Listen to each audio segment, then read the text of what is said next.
राजस्थान की राजनीतिक धरा उस मुद्दे पर उबल रही है जिस मुद्दे पर कल तक मैं, आप, पूरा देश, हर एक राजनीतिक दल एकजुट था, एकजुट होने के दावे कर रहा था।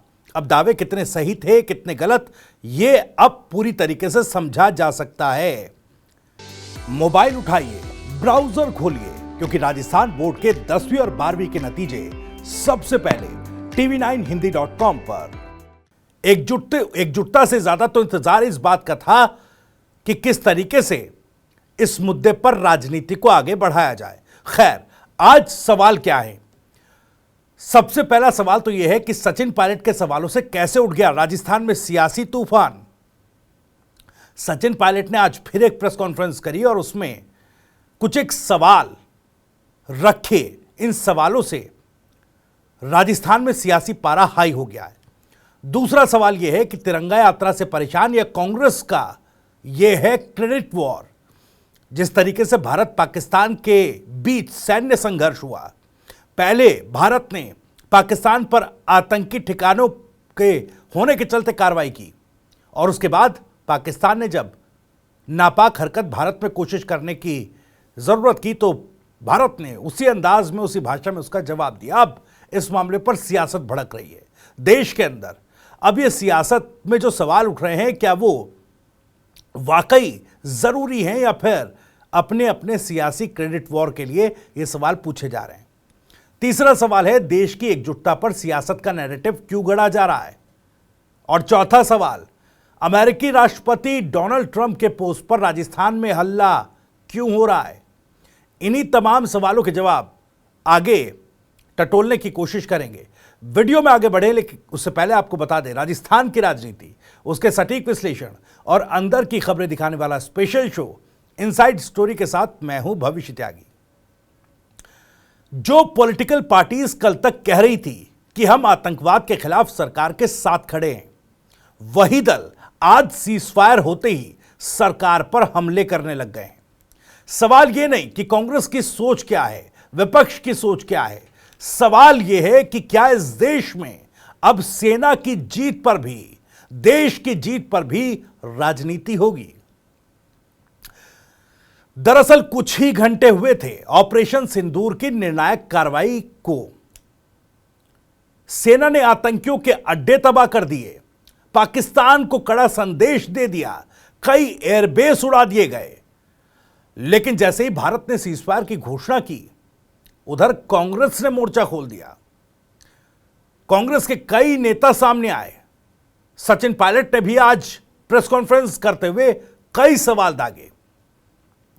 क्या भारत ने अमेरिका के दबाव में सीजफायर किया है, यह सवाल पूछा जा रहा है। क्या अमेरिका ने भारत को समझौते पर मजबूर किया, यह भी सवाल पूछा जा रहा है। युद्ध विराम की घटना की घोषणा अमेरिका के राष्ट्रपति कर रहे हैं, वो अप्रत्याशित है, आज तक कभी नहीं हुआ। और प्रधानमंत्री जी ने स्टेटमेंट दिया, अच्छी बातें बोली और मैं उम्मीद करता हूं कि सारी बातें सच हों, लेकिन उन्होंने अभी तक इस पर स्पष्टीकरण नहीं दिया कि जो सीज फायर हुआ वो इंक्रीज ट्रेड वॉल्यूम्स के को दिखाकर किया गया, कश्मीर में मध्यस्थता को स्वीकार कर किया गया। ये ठीक है, विदेश मंत्रालय के प्रवक्ता बोल रहे हैं कि हमारी पॉलिसी में कोई चेंज नहीं है, लेकिन जो परसेप्शन दुनिया में बना है उसका भी हम लोगों को ध्यान रखना पड़ेगा। ये सवाल सिर्फ सवाल नहीं थे, ये भारत की सार्वभौमिकता पर कांग्रेस की अविश्वास की मुहर थे। और जब कांग्रेस ट्रंप के ट्वीट को आधार बनाकर देश की राजनीति पर सवाल उठाने लगी, तब राजस्थान के संसदीय कार्य मंत्री जोगाराम पटेल ने दो टूक कह दिया। न अमेरिका न यूएई किसी को भारत की विदेश नीति तय करने का अधिकार नहीं है। भारत ने फैसला खुद लिया और वो भी ताकत की स्थिति से लिया है, ताकतवर होते हुए लिया है, अपर हैंड होते हुए लिया है। हिंदुस्तान की संसद हो, कोई भी विधानसभाएं हो या विश्व की कोई भी संसद हो, उसमें आंतरिक सुरक्षा के ऊपर बहस नहीं की जाती है। वो समझने का विषय होता है या कहीं भी बैठ करके उस पर चर्चा की जा सकती है, वो पब्लिक प्लेटफार्म पर, क्योंकि संसद एक पब्लिक प्लेटफार्म है। वहाँ ऐसे विषयों पर न चर्चा की जा सकती है, न हमारे सैनिकों का मनोबल गिराया जा सकता है, न और कोई विषय किया जा सकता है। ऐसी स्थिति में मेरा निवेदन ये है कि सर्वदलीय बैठक बुलाने वाला विषय वहाँ तक तो अलग विषय है, लेकिन संसद को बुलाना या सर्वदलीय बैठक में ऐसे मुद्दों का विस्तृत विवेचन करना ठीक नहीं है, क्योंकि ये बहुत ही गंभीर और संवेदनशील विषय है। गंभीर और संवेदनशील विषयों पर एक स्थान पर ही या एक अथॉरिटी द्वारा ही डिस्कस किया जा सकता है। इसको सामान्य विषय की तरह डिस्कस नहीं किया जा सकता। लेकिन कांग्रेस की बेचैनी यहीं नहीं रुकी। ऑपरेशन सिंदूर के जरिए जब देश की सेना ने आतंक के सर को कुचला, जब दुश्मन की सरहद में घुसकर उसे सबक सिखाया गया, तो कांग्रेस को तकलीफ यह होने लगी कि इसका श्रेय मोदी सरकार को क्यों मिल रहा है। शायद इसीलिए अब कांग्रेस बार बार अमेरिकी राष्ट्रपति डोनाल्ड ट्रंप के ट्वीट का सहारा लेकर सीजफायर को विदेशी दबाव का नतीजा साबित करने में लग गई है। और जब इससे भी बात नहीं बनी तो राजस्थान सरकार के गृह राज्य मंत्री जवाहर सिंह मेडम ने कांग्रेस की मंशा पर एक हमला किया, क्योंकि लगातार ये सवाल पूछे जा रहे हैं, लगातार ये सवाल कांग्रेस की तरफ से उठाए जा रहे हैं। अब इस पर जवाहर सिंह मेडम ने साफ तौर पर कह दिया कि कांग्रेस उतावली है, ऑपरेशन की सफलता को देखकर उसके पेट में दर्द हो रहा है, इसलिए वो सेना के शौर्य पर भी सवाल उठाकर सस्ती राजनीति कर रही है। देखिए, मैं समझ सकता हूं कि ये समय राजनीति करने का नहीं है। हमारे कांग्रेस के साथियों को राजनीति करने का बहुत उतावलापन है। सामरिक विषय हैं, कूटनीतिक निर्णय लिए जाते हैं, और देश के प्रधानमंत्री जी ने कार्रवाई करने से पहले सर्वदलीय बैठक बुलाई थी ना, सबसे राय मशवरा किया।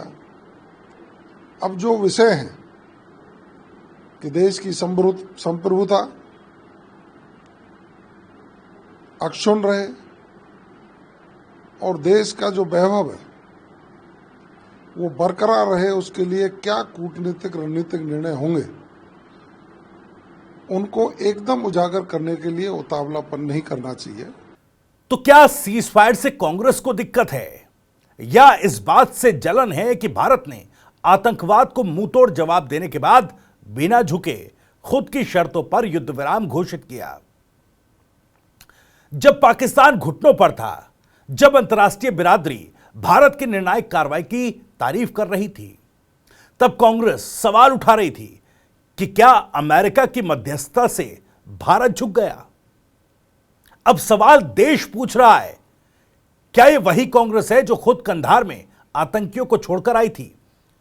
क्या यह वही कांग्रेस है जिसने हाफिज सईद सबूत मांग रहा है कहकर देश की इंटेलिजेंस पर सवाल उठाए थे?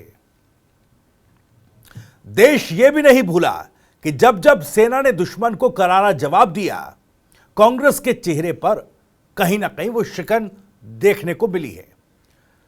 डोनाल्ड ट्रंप ने एक ट्वीट कर दिया और एक तरीके से कहा जाए तो सीजफायर का स्वागत कर दिया। बस कांग्रेस को एक मुद्दा मिला और इस मुद्दे को उठाकर अब कांग्रेस नेता ट्रंप के उस ट्वीट के आधार पर, अमेरिकी राष्ट्रपति के ट्वीट के आधार पर यह सिद्ध करने में लग गई है कि मोदी सरकार ने पाकिस्तान से डरकर अमेरिका के कहने पर इस सैन्य संघर्ष को रोक दिया। क्या इसे सिर्फ राजनीति कहा जाए या इसे उस मानसिकता की संज्ञा दी जाए जिसे भारत की ताकत पर भरोसा नहीं, विदेशी इशारों पर ज्यादा यकीन है? राजस्थान के संसदीय कार्य मंत्री जोगाराम पटेल ने जब कहा कि भारत की विदेश नीति व्हाइट हाउस से नहीं दिल्ली से तय होती है, तो कांग्रेस का चेहरा और उतर गया। लेकिन बेशर्मी की हद देखिए, अब कांग्रेस ट्रंप के ट्वीट को संविधान से ऊपर मान रही है और मोदी सरकार को कटघरे में खड़ा कर रही है। सीजफायर की घोषणा होते ही बीजेपी ने एक रणनीतिक जवाब तैयार किया। अब वो क्या है रणनीतिक जवाब? इस तरह की सियासत पर, सियासत दोनों तरफा हो रही है, लेकिन देश के साथ, सेना के साथ उस शौर्य को सलाम करते हुए उस पर वोटों की राजनीति कौन कर रहा है, कौन नहीं कर रहा है, वो आप देखिए। देश भर में बीजेपी तिरंगा यात्रा निकालेगी, उसकी घोषणा की गई है। 15 मई को जयपुर से इसकी शुरुआत होगी। मुख्यमंत्री भजनलाल शर्मा खुद अल्बर्ट हॉल से यात्रा को हरी झंडी दिखाएंगे। बड़ी चौपड़ पर इसका समापन होगा और एक विशाल जनसभा होगी। अब कांग्रेस इसे राजनीतिक नौटंकी बता रही है, पूछ रही है कि सेना की जीत का जश्न तिरंगा यात्रा से क्यों। तो उसका जवाब सीधा है, क्योंकि जब सेना जीतती है तो देश भी जीतता है, जब देश जीतता है तो तिरंगा लहराना ही पड़ता है। बीजेपी ने साफ कर दिया कि यह पार्टी का कार्यक्रम नहीं है, राष्ट्र का गौरव है। इसमें पूर्व सैनिक होंगे, सामाजिक कार्यकर्ता होंगे, युवा होंगे, किसान होंगे, हर वर्ग के लोग होंगे, और सबसे बड़ी बात ये होंगे वो लोग जो भारत के लिए जीते हैं, भारत के लिए सोचते हैं। तिरंगा यात्रा की तैयारियों को लेकर जयपुर में जो बैठक हुई थी, उसके बाद अरुण चतुर्वेदी ने कांग्रेस पर तगड़ा प्रहार किया। उन्होंने कहा कि भाई सेना के पराक्रम पर सवाल उठाना कांग्रेस की फितरत हमेशा से रही है। पहले सर्जिकल स्ट्राइक पर पूछा कि भाई सबूत कहां है, अब ऑपरेशन सिंदूर पर पूछ रहे हैं कि यह क्यों किया, सीजफायर क्यों किया, किसके कहने पर किया, किसके दबाव में किया। कांग्रेस की इस वक्त उनकी हालत इस नावक की तरह हो गई है जो तूफान में दिशा भूल चुका है। सीजफायर से पहले दावा कर रही थी कि वो भारत के साथ है, लेकिन सरकार के हर कदम का वो समर्थन उस वक्त भी करेगी, उसने दावा किया। लेकिन जब सेना ने अपना काम कर दिखाया और सरकार ने ठोस राजनीतिक कूटनीतिक निर्णय लिए तो कांग्रेस तिल में ला गई। सवाल यह है कि क्या कांग्रेस को इस बात से दिक्कत है कि ऑपरेशन सिंदूर का श्रेय सेना के साथ साथ मोदी सरकार को भी मिल रहा है, या फिर इस बात से डर है कि देश में एक बार फिर राष्ट्रवाद की लहर उठ गई है और कांग्रेस का अमेरिका डरपोक बना रहा है नैरेटिव डूब रहा है। राजस्थान के गृह राज्य मंत्री जवाहर सिंह बेडम ने कांग्रेस की हड़बड़ाहट पर जो कहा है वो हर देशभक्त की आवाज है। उन्होंने साफ कहा कि कांग्रेस इस मुद्दे पर राजनीति करने के लिए उतावली हो रही है, उसे सेना की जीत से परेशानी है, देश के आत्मविश्वास से चिढ़ है, और अब वो अमेरिका के ट्वीट्स का सहारा लेकर सरकार को बदनाम करने में जुटी हुई है। सवाल यह है कि कांग्रेस सेना की पीठ थपथपाने की जगह ट्रंप की भाषा क्यों बोल रही है।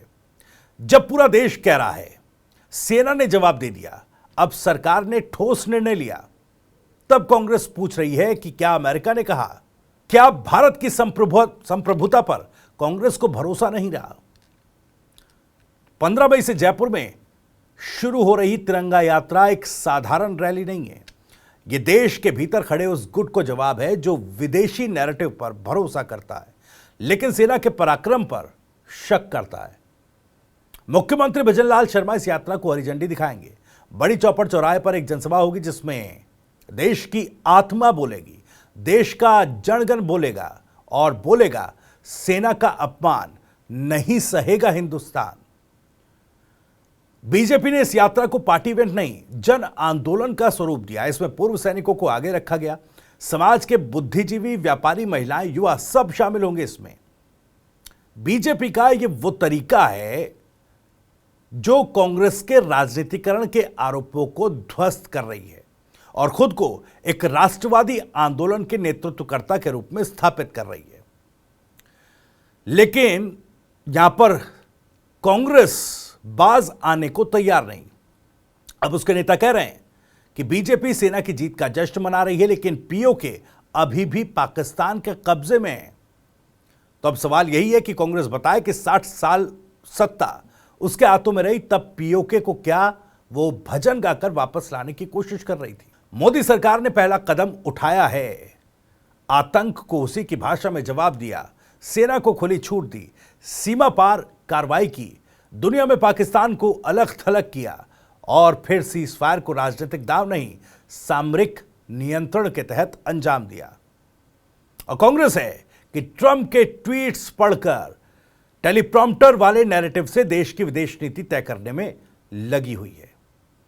खैर, इस वीडियो में इतना ही। वीडियो और जानकारी पसंद आई हो तो वीडियो को लाइक करें, ज्यादा से ज्यादा शेयर करें। आप भी इस मामले पर कुछ कहना चाहते हैं तो कमेंट बॉक्स आपके लिए खुला हुआ है। अपनी बात, सवाल और राय कमेंट बॉक्स के जरिए हम तक पहुंचा सकते हैं। राजस्थान से जुड़ी और भी तमाम खबरों को सबसे पहले जानने के लिए सब्सक्राइब जरूर कीजिए। TV9 राजस्थान। नमस्कार।